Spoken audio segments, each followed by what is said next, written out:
انشاءاللہ سنت رسول پر عمل کرتے ہوئے ہم گزاریں گے، انشاءاللہ نماز کو پابندی کے ساتھ ادا کریں گے انشاءاللہ انشاءاللہ العزیز۔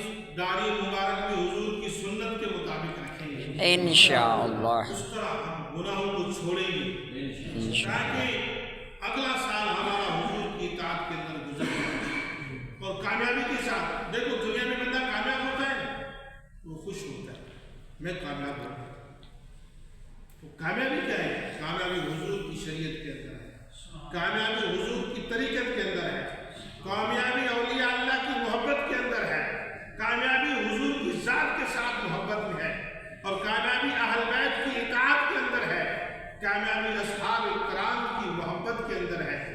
عزیزان ایمان، جب ان کے ساتھ ہماری وابستگی ہو جائے گی پھر ہم کامیاب ہو جائیں گے۔ جب ہم ان شخصیات سے دور ہو جائیں گے پھر ناکامی۔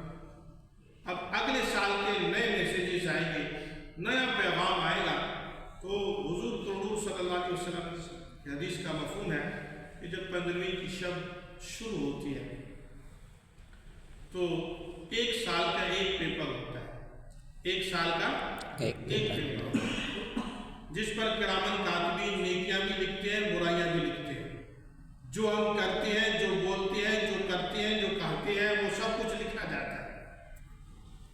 اللہ تعالیٰ نے کرامن کاتبین کی ذمہ داری لگائی، وہ تم سے ڈرتے نہیں، چاہے وہ کسی کنڈیشن میں بھی آپ بولیں وہ لکھ دیں گے، جو تیرے آپ کے منہ سے کوئی بات نکل گئی وہ لکھ دی جاتی ہے۔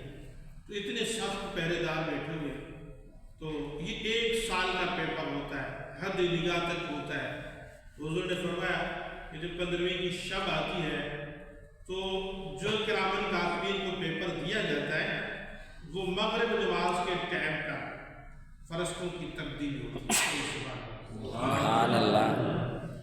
اب جیسے بندہ مغرب کی اذان ہوتی ہے، 15ویں شب کی یعنی 14ویں ختم ہوئی اور 15ویں شروع ہو گئی، اسلامی تاریخ میں تو یہ ہوتا ہے کہ سورج غروب ہوتے ہی جیسے اذان آ گئی آپ کی تاریخ شروع ہو گئی، تو جیسے مغرب کی اذان آئے گی تو وہ فرشتے جائیں گے اور بندے کھڑے ہوں گے اللہ کے دربار میں، نماز شروع ہو جائے گی۔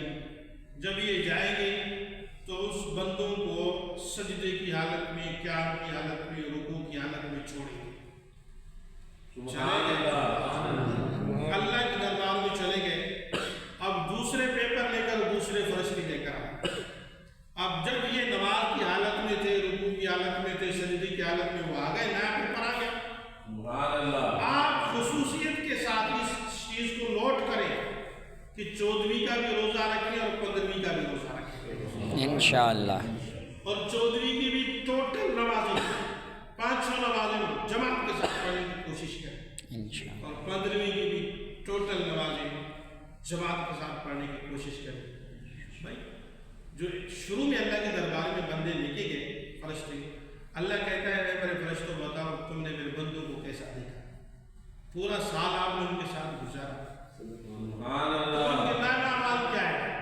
وہ فرشتے کہتے ہیں کہ اللہ جب گئے بھی سجدے میں تھے، آئے بھی تو سجدے میں، سبحان اللہ، گئے تو ہم نے ان کو نماز کے اندر پایا، اور جب ان سے جدا ہوئے تب ہم نے ان کو نماز کے اندر پایا۔ سبحان اللہ۔ تو اگر ہمارے یہاں ہر سال کا اختتام اور اس کا ابتدا اس طرح کنڈیشن میں ہو تو پھر اللہ کی رحمت و امید ہے کہ اللہ دوسرے گناہوں کو بھی معاف فرما دے گا۔ سبحان اللہ۔ تو پیارے دوستوں، اب اسی رات کے اندر فیصلے ہو گئے، امیر کو غریب کر دے اس کی مرضی ہے، غریب کو امیر کر دے اس کی مرضی ہے، عزت والے کو ذلیل کر دے اس کی مرضی ہے، اور ذلیل کو اللہ تعالیٰ عزت دے دے اس کی مرضی ہے، زندگی والے کو موت لکھ دے اس کی مرضی ہے، اور موت والے کو زندگی دے دے اس کی مرضی ہے۔ اور یہ فیصلے ہونے ہیں۔ اس رات کے اندر شرابی کی مغفرت نہیں ہوتی، زانی کی مغفرت نہیں ہوتی، والدین کی نافرمان کی بخشش نہیں ہوتی۔ کچھ ایسے بد نصیب انسان ہوتے ہیں جن کی مبارک راتوں میں بخشش نہیں ہوتی۔ عزیزان من، ہم کوئی نشہ تو نہیں کر رہے، کسی بھی قسم کا کوئی نشہ ہو اس کو ہم چھوڑ دیں. ہو سکتا ہے کہ اس نشے کی وجہ سے ہماری بھی بخشش مانگے. آج ہم نے نشے کو سمجھا نہیں کہ بس ٹھیک ہے یہ چیز کھا رہا ہوں, یہ سپاری ہے یہ کھا رہا ہوں, یہ گٹکا ہے یہ نارمل ہے, یہ نسوار ہے یہ عام ہے, یہ سگریٹ ہے, یہ ساری چیزیں نشاور چیزیں. ایک بزرگ نے خواب میں دیکھا کہ حضور صلی اللہ علیہ وسلم نے اس کو زیارت کرا. کہیے سبحان اللہ. سبحان اللہ.